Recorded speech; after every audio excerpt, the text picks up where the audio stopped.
गरीब भाई बहन माताओं बहन 9 सीटों पे हमने तैयारी बना लिया। 2 दिन के अंदर कौन बोलता हूँ आज मैं डरता नहीं।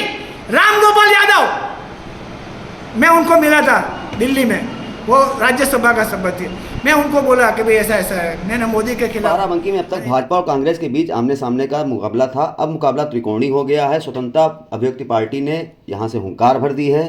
स्वतंत्रता अभिव्यक्ति पार्टी के साथ अहिल्या गांव गरीब पार्टी ने मिलकर अपना संयुक्त प्रत्याशी आशा रावत को घोषित किया है। स्वतंत्रता अभिव्यक्ति पार्टी की प्रत्याशी पूर्व में भी चुनाव लड़ चुकी हैं और चौथे नंबर पर रही थी।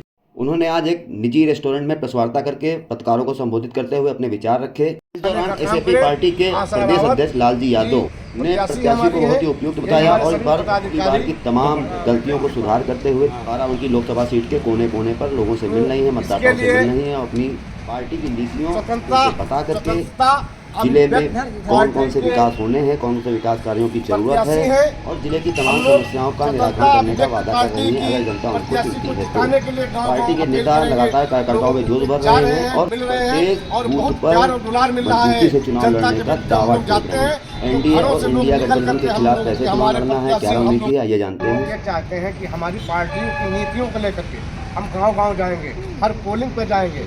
पोलिंग पे हमारा एजेंट कहाँ होगा वो एजेंट पे करना है, हमको एजेंट खड़ा करना है। हमको अपनी हर पोलिंग से चुनाव जीतना है। जिले के सभी 5 विधानसभा 5 विधानसभा में हमारे एजेंट होंगे। हमारे तो मैं यहाँ से बाराबंकी से लोकसभा चुनाव लड़ना चाहती हूँ। देखिए हम लोग कार्यकर्ता किसानों के लिए किसान यूनियन में थे और सुबह की गरीबों की मदद करना हमारा लोगों का काम है। ठीक है, फिर सोचा हम कि चुनाव लड़े अपने गरीब भाई बहन माताओं बहनों की हम रक्षा करें और उनका मतलब मदद करें। इसलिए हमने लोग दल से टिकट पाया 2019 में। फिर मेरे भाई सपोर्ट किया, 2 भाई मेरे थे वो सपोर्ट किया कि आप टिकट लो लड़ो। चलो ठीक है। फिर वो इनका पैर टूट गया मेरे भाई लालजी रावत यादव का। फिर हम अकेले पड़ गए। अकेले दम पे चौथे नंबर पे हमारा नाम आया था। एक औरत इतना किया अकेले दम पे चौथे नंबर पर मेरा नाम आया था। उसके बाद हम लगे रहे सेवा करते रहे। फिर हमको लगा कि हम भी कुछ करें, बैठने से तो काम चलेगा नहीं। तो मतलब हमने सोचा कि हम भी सांसद बनेंगे और जब सांसद बनेंगे तो हम अपने गरीबों भाइयों की मदद करेंगे। इसमें कितने राज्यों से आपकी पार्टी चुनाव लड़ रही है? अभी हमारे गुजरात से प्रत्याशी गुजरात में खड़े हुए हैं। कितने? गुजरात में 20 सीटों के प्रत्याशी। वहाँ उत्तर प्रदेश में 9 सीटों पे हमने तैयारी बना लिया। 2 दिन के अंदर प्रत्याशी घोषित हो जाएंगे।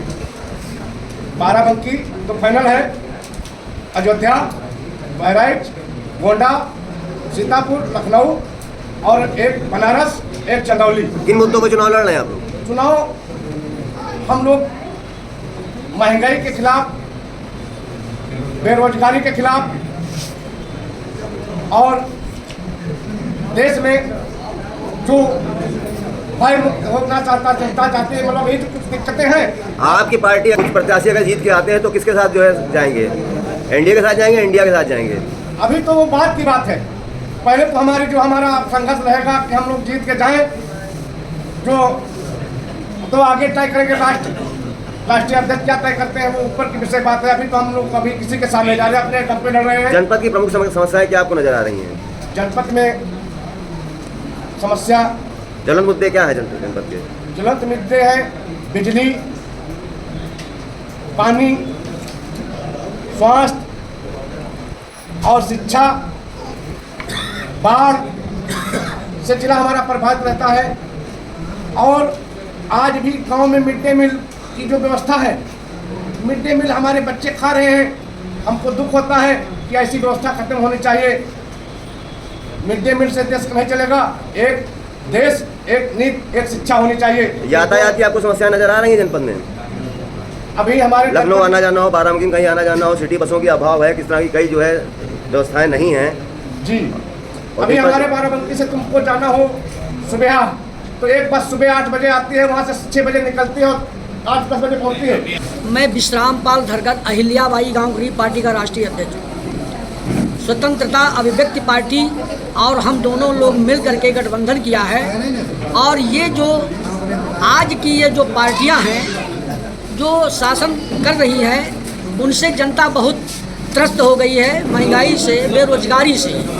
इसके लिए हम सब लोग एकत्र होकर के और उनको जो है सत्ता से हटाने के लिए हम अपने प्रत्याशियों को लड़ाएंगे। और मैं अहमदाबाद गुजरात से आया हूँ और देवा शरीफ मेरे गुरु का स्थान है और वहीं से हमारी प्रत्याशी आशा देवी खड़ी है। उनके अनुरोध से मैं यहाँ प्रस्तुत हूँ और चूँकि वो रावत कम्युनिटी से है जो एससी है, जिसको हरिजन कहते हैं, एससी एसटी कम्युनिटी से है, तो मुझे खास दिलचस्पी हुई कि मोदी जी ने इनके लिए एससी एसटी ओबीसी माइनॉरिटी और गरीब महिलाओं को बहुत बड़ा अन्याय किया है। क्योंकि जो कॉरपोरेट सोशल रिस्पॉन्सिबिलिटी लोग समझते नहीं है, मगर जो भारत की बड़ी बड़ी कंपनियां हैं जिसकी कीमत 800 लाख करोड़ रुपए होने वाली है थोड़े समय में, वो अपने मुनाफे के सिर्फ 2 रुपया देके, 100 रुपये में से 2 रुपया देके अपना सामाजिक दायित्व निभा रही है। तो ये गलत है, ये तो हमें भीख नहीं चाहिए, हमें कॉरपोरेट में पार्टनरशिप चाहिए। चलो वो तो समझे, मगर भीख भी तो दे दो। तो भीख कहाँ दे रहे हैं वो लोग? नरेंद्र मोदी जी ने जब कानून में लिखा है कि एससी एसटी ओबीसी माइनॉरिटी का एक सशक्तिकरण फंड होगा, उनको ये सीएसआर का पैसा लेने का अधिकार होगा, जो भीख लेने का अधिकार होगा। तो मोदी ने वो भीख भी नहीं दी एससी एसटी ओबीसी को। और क्या करा? स्वच्छ भारत कोष और क्लीन गंगा फंड बना दिया। अरे ठीक है भाई, तुमने बनाया, तुम्हें गंगा अच्छी लगती है, स्वच्छ भारत करना जरूरी था, कर दिया, अच्छा है। मगर इतने साल के बाद में भी तुम्हें याद नहीं है कि एससी एसटी एबीसी माइनॉरिटी और गरीब महिला का फंड बनाना है सीएसआर लेने के लिए? तो आप क्या कर रहे हैं? आपकी मिनिस्ट्री क्या कर रही है? अच्छा, इसका मतलब यह है कि आप कॉर्पोरेट से डरते हो। आप कॉर्पोरेट से डरते हो, इसका मेरे पास प्रूफ है। क्यों?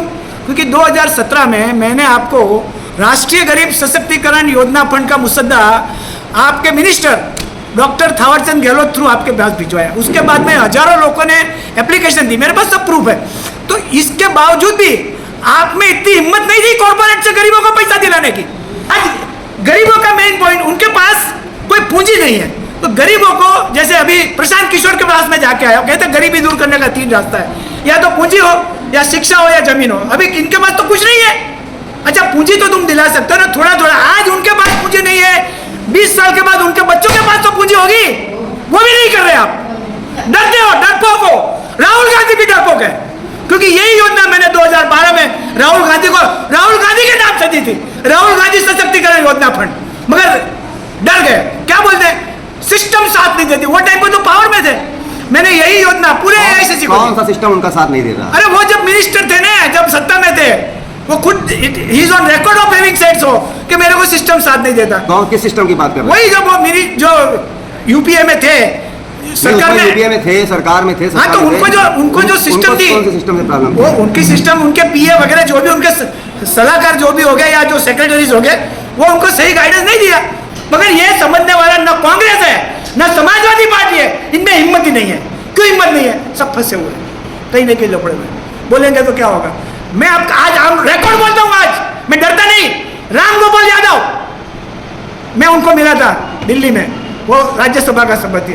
मैं उनको बोला कि भाई ऐसा ऐसा है, मैंने मोदी के खिलाफ मैंने इलेक्शन लड़ा था, मैं लड़ना चाहता हूँ, मेरी बात कहना चाहता हूँ। तो मैं जब इनके घर पे मिलना चाहा, मेरे एक भाई लेके गए, तो मेरे को देखते ही इनको बाहर निकालो, मोदी के खिलाफ लड़ना चाहता है। जो ऐसा इंसान जो एक मोदी के खिलाफ लड़ने वाले से डर जाता है कि हटा दो साला, ये मोदी से लोग डरे हुए थे, तो मेरे को बाहर निकाल दिया। मैं तो वही टाइम पे पत्रकार परिषद करना चाहता।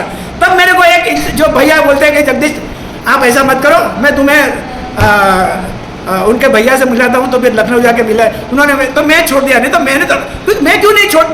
मैं क्यों छोड़ना नहीं चाहता था कि उन्होंने मेरे को पहले 2012 में मेरा प्रोजेक्ट उनके पक्ष के बैनर के लिए मेरा राम गोपाल यादव के पास आप गए थे सपा से टिकट मांगने? नहीं, टिकट मांगना नहीं गया था जी, ऐसे ही मेरी बात समझाने गया था। भाई ये मुद्दा लो 2024 का, 2024 में ये मुद्दा मेन है।